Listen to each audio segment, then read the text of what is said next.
Dear students, स्वागत है आप सभी का सिटी मंटेसरी स्कूल सिवान के इस यूट्यूब चैनल पर। आज के बायोलॉजी क्लास में जिसमें हम बात करेंगे रिक्तिका के बारे में, यानी कि वैक्यूल्स के बारे में।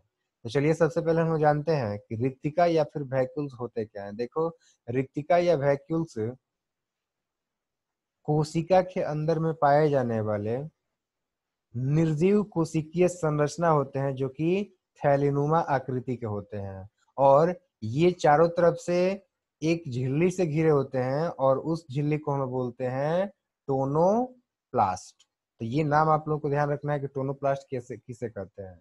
एक बार फिर से रिपीट कर दूं, रिक्तिका क्या होता है। तो रिक्तिका जो है कोशिका के कोशिका द्रव्य के अंदर में पाई जाने वाली एक थैलीनुमा निर्जीव संरचना है जो कि चारों तरफ से एक झिल्ली से घिरी होती है, और उस झिल्ली को हम बोलते हैं टोनोप्लास्ट। तो अगर आपसे कोई पूछता है टोनोप्लास्ट किसे कहते हैं, तो आप सिंपल बताएंगे कि रिक्तिका जिस झिल्ली से चारों तरफ से घिरी होती है उसको बोलते हैं हम लोग टोनोप्लास्ट।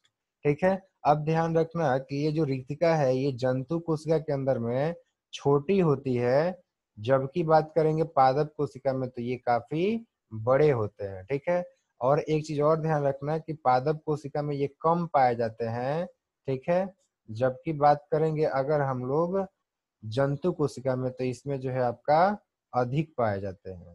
तो ये दोनों ही फैक्ट ध्यान रखना, किसमें कम और किसमें ज्यादा, साथ ही साथ किसमें छोटा और किसमें बड़ा।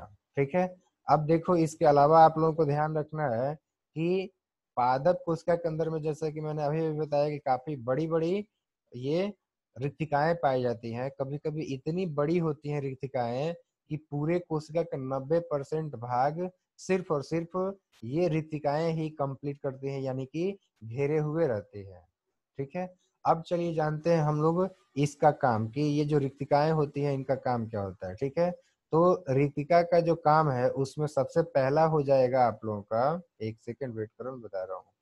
देखो, रिक्तिका जो होता है उसका जो पहला काम हो जाएगा वो हो जाएगा कोशिका के अंदर में प्रासरण दाब को कंट्रोल करना। अब ये कैसे कंट्रोल होगा, तो रिक्त कोशिका के बाहर और अंदर जो है कितना मात्रा में पानी है और जो भी आयन है उन सब का क्या कंसंट्रेशन है, इसको कंट्रोल करना ही हो गया कोशिका के अंदर का प्रासरण दाब कंट्रोल करना। ठीक है, यानी कि बाहर में जिस प्रकार का आयन का कंसंट्रेशन है, पानी का जो मात्रा है उसके अकॉर्डिंग कोशिका के अंदर में पानी और आयन का कंसंट्रेशन को मेंटेन करना, ये हो गया कोशिका के अंदर में प्रासरण दाब का कंट्रोल। और दूसरा है कि पादप कोशिकाओं में अपशिष्ट उपापचयीय जो पदार्थ होते हैं उन सभी को इकट्ठा करना, ताकि जो है उनको शरीर से बाहर किया सके। चूंकि आप लोग ये पदार्थों के सॉरी पौधों के बारे में जानते हो कि पौधों के शरीर में जो है अपशिष्ट पदार्थों को बाहर निकालने का कोई खास अंग तो होता नहीं है, तो इसलिए वो क्या करते हैं कि अपने शरीर के जितने अलग अलग जो टाइप के सेल होते हैं, जैसे कि पत्तियों के सेल या फिर जो है तनों के सेल या फिर जड़ के सेल, तो इन सभी कोशिकाओं के अंदर में क्या करते हैं कि अपने अपशिष्ट पदार्थों को ये जमा करते हैं, और फिर इन सभी पौधों के मतलब सॉरी पौधों के इन सभी भागों को ये अपने शरीर से बाहर निकाल देते हैं, यानी कि नीचे गिरा देते हैं। और इस प्रकार से जब पत्ते झड़ जाते हैं, फूल फल या फिर जो तना के भाग है उसके ऊपर जो छाल होता है वो जब झड़ते हैं तो उसके साथ में जो कोशिकाएं होती है वो भी निकल जाती हैं, और कोशिकाओं के अंदर में जो वैक्यूल्स होते हैं, यानी कि जो रितिकाएं होती हैं उसके अंदर में इकट्ठा जो भी अपशिष्ट पदार्थ होते हैं वो भी उनके शरीर से बाहर निकल जाते हैं। तो इस प्रकार से ये जो वैक्यूल्स होते हैं, यानी कि ये जो रिक्तिकाएं होती हैं, ये पौधों के अंदर में क्या होते हैं कि अपशिष्ट उपापचयीय पदार्थों को इकट्ठा करते हैं, और जब ये शरीर से बाहर डिटैच होते हैं, नीचे गिर जाते हैं, तो साथ साथ जो है इन वैक्यूल्स के साथ साथ में ये अपशिष्ट पदार्थ के शरीर से बाहर निकल जाते हैं। तो इस प्रकार से ये हेल्प करते हैं पौधों के अंदर में। साथ ही ध्यान रखना कि एनिमल्स में भी ये जो है जो भी चीजें होती है, मतलब कि एक्स्ट्रा जो जिनको स्टोर करके रखना है कुछ समय के लिए, तो उन सभी को स्टोर करके रखने का काम करते हैं ये फूड वैक्यूल्स, यानी कि जो है ये रिक्तिकाएं। अब बात करते हैं हम लोग लाइसोसोम के बारे में कि लाइसोसोम होता क्या है। ठीक है, लाइसोसोम के बारे में हालांकि आप लोग पहले से भी कुछ चीजें जानते हो, बट यहाँ पे मैं बताऊंगा। देखो, लाइसोसोम जो होता है वो जो है गोल्जी उपकरण के कुछ पुटिकाओं के अंदर में जो है एंजाइम्स को इकट्ठा करके बनते हैं और ये एकल झिल्ली यानी कि सिंगल मेम्ब्रेन से चारों तरफ से घिरा होता है और इसका कोई निश्चित आकार या फिर आकृति नहीं होता है। मुख्य रूप से ये जंतु कोशिकाओं में पाया जाता है, जबकि कुछ पादप कोशिकाओं में भी ये पाए जाते हैं। चलिए अब इसका डायग्राम देख लेते हैं। डायग्राम क्या, देखो यहाँ पे एक कोशिका दिखाया गया है, ठीक है।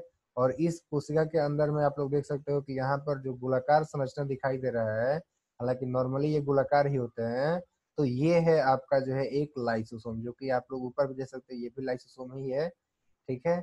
और ये भी जो है आपका लाइसोसोम है। और ये लाइसोसोम कैसे बना, तो ये जो लाइसोसोम जो है, जो गोल्जी उपकरण होता है वहां पर से जो कुछ पुट्टिकाएं बाहर निकलती हैं, उन सभी में एंजाइम होते हैं, तो वही पुट्टिकाएं जो है आपका लाइसोसोम कहलाते हैं।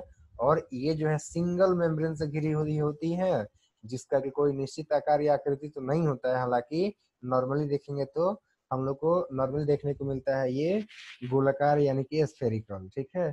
और जंतु कोशिकाओं में ये मुख्य रूप से पाई जाती है, जबकि कुछ पादप कोशिकाओं में भी ये लाइसोसोम पाए जाते हैं। अब जानते हैं इसका काम क्या है। तो इसका जो मेन काम है उसके बारे में हम लोग ध्यान देते हैं। देखो, इसका मेन काम जो है वो है कोशिका को साफ रखना, क्योंकि इसमें क्या होता है, इसमें एंजाइम होते हैं जो कि जो भी चीजें होती हैं उन सभी को डाइजेस्ट करके उनको जो है खत्म करने का काम करते हैं।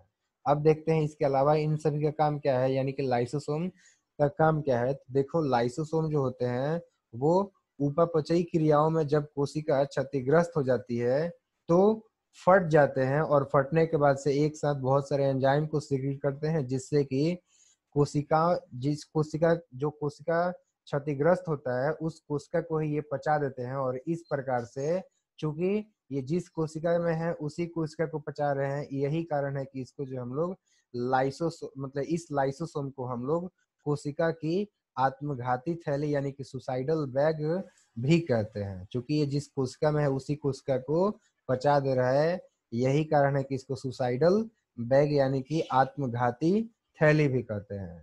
तो ये दोनों ही फैक्ट आप लोगों को ध्यान रखना है। उम्मीद कर रहा हूँ कि ये दोनों ही टॉपिक यानी कि ये दोनों लाइसोसोम और रिक्तिका, ये दोनों ही टॉपिक आप लोगों को बेहतर ढंग से समझ में आ गया है। सो इस वीडियो लेक्चर को अंत तक देखने के लिए आपका बहुत बहुत धन्यवाद।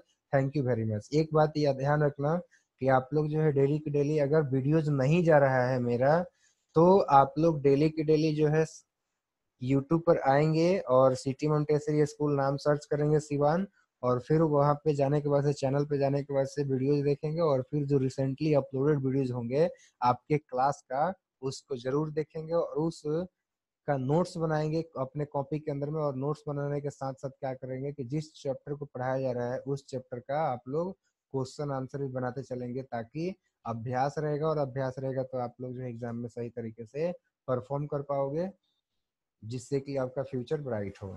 So again thank you very much इस वीडियो लेक्चर को अंत तक देखने के लिए।